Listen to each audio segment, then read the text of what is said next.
Assalamualaikum warahmatullahi wabarakatuh. Kami dari kelompok 7, dengan ini kami ingin mempresentasikan hasil tugas besar 2 perekonomian Indonesia kami yang berjudul Tantangan Perekonomian Indonesia di Era Digital dan Integrasi Ekonomi Global. Sebelumnya, perkenalkan saya Aulia Mardita.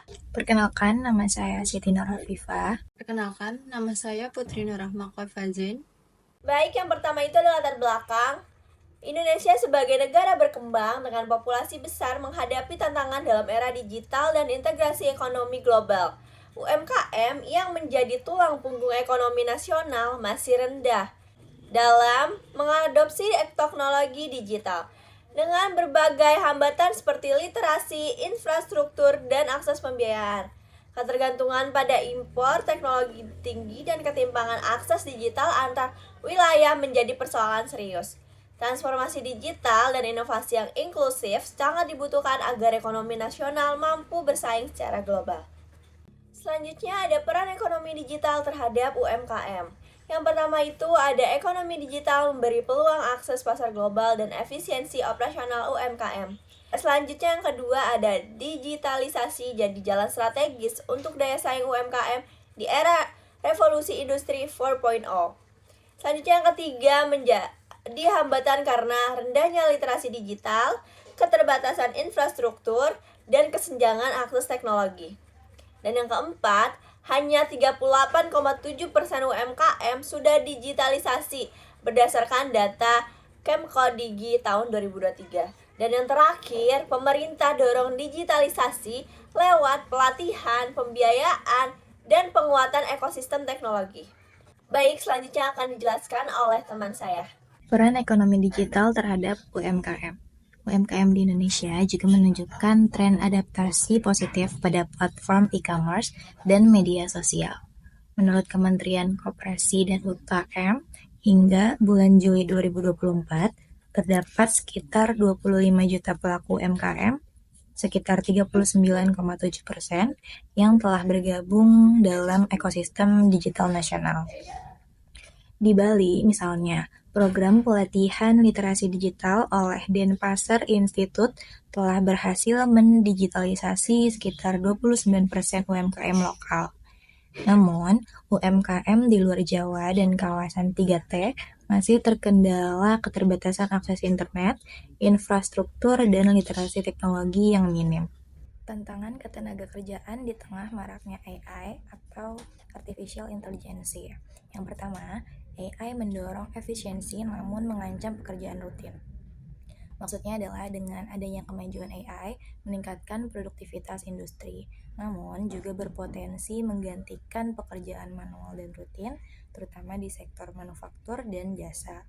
Nah, hal ini menimbulkan risiko pengangguran struktural apabila tenaga kerja tidak bisa beradaptasi. Keterbatasan ahli AI di Indonesia juga menjadi hambatan dalam pengembangan teknologi ini. Yang kedua, SDM adaptif kunci menghadapi disrupsi teknologi. Indonesia membutuhkan sumber daya manusia yang terampil dan adaptif terhadap perubahan teknologi. Penguatan pendidikan vokasi, pelatihan digital, serta kolaborasi antara pemerintah, industri, dan perguruan tinggi sangat penting untuk menciptakan tenaga kerja yang inovatif dan kompetitif secara global. Selanjutnya, ketergantungan terhadap impor teknologi. Ketergantungan Indonesia terhadap impor teknologi tinggi menjadi hambatan serius bagi kemandirian industri dan kedaulatan ekonomi nasional. Ketergantungan ini memperbesar defisit neraca perdagangan serta menjadikan Indonesia lebih sebagai pasar, bukan produsen teknologi. Kondisi ini diperparah oleh rendahnya investasi pada riset dan pengembangan R&D yang hanya sekitar 0,3% dari PDB, serta lemahnya kolaborasi antar akademisi, pemerintah, dan industri. Untuk mengurangi ketergantungan ini, Indonesia perlu memperkuat ekosistem inovasi melalui peningkatan anggaran R&D, pemberian intensif bagi startup lokal, pembentukan pusat teknologi, dan penerapan regulasi TKDN yang bisa disebut juga tingkat komponen dalam negeri yang efektif.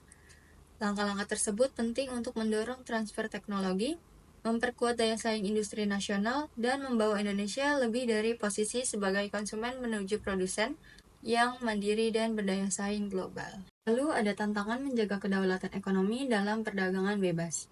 Perdagangan bebas membuka peluang ekspor dan investasi, namun juga beresiko terhadap kedaulatan ekonomi nasional, terutama akibat membanjirnya produk impor murah dan dominasi perusahaan asing. Strategi proteksi selektif seperti tarif impor, kebijakan anti-dumping, serta penguatan regulasi perdagangan diperlukan untuk melindungi industri lokal. Indonesia perlu mendorong hilirisasi industri berbasis sumber daya alam, memperkuat branding nasional, serta memfasilitasi sertifikasi mutu agar produk lokal kompetitif secara global. Diplomasi ekonomi aktif dalam perjanjian internasional dan penguatan pengawasan perdagangan juga penting untuk menjaga kepentingan nasional. Kolaborasi lintas sektor diperlukan agar Indonesia dapat berdiri kuat di tengah persaingan global. Lalu yang terakhir ada kesimpulan. Jadi kesimpulannya itu, transformasi digital membuka peluang besar bagi UMKM dan perekonomian Indonesia. Namun masih dihambat oleh rendahnya literasi digital, infrastruktur terbatas, dan kesiapan SDM. Perkembangan AI membawa efisiensi, tetapi juga mengancam pekerjaan rutin sehingga reskilling menjadi penting. Ketergantungan pada impor teknologi tinggi melemahkan kemandirian ekonomi, sehingga diperlukan penguatan riset, inovasi, dan kolaborasi lintas sektor. Dalam menghadapi perdagangan bebas, Indonesia perlu menerapkan proteksi selektif dan memperkuat regulasi untuk menjaga daya saing produk lokal. Reformasi SDM, teknologi, dan kebijakan menjadi kunci menghadapi tantangan globalisasi. Jadi sekian presentasi dari kami, kurang lebihnya mohon maaf. Wassalamualaikum warahmatullahi wabarakatuh.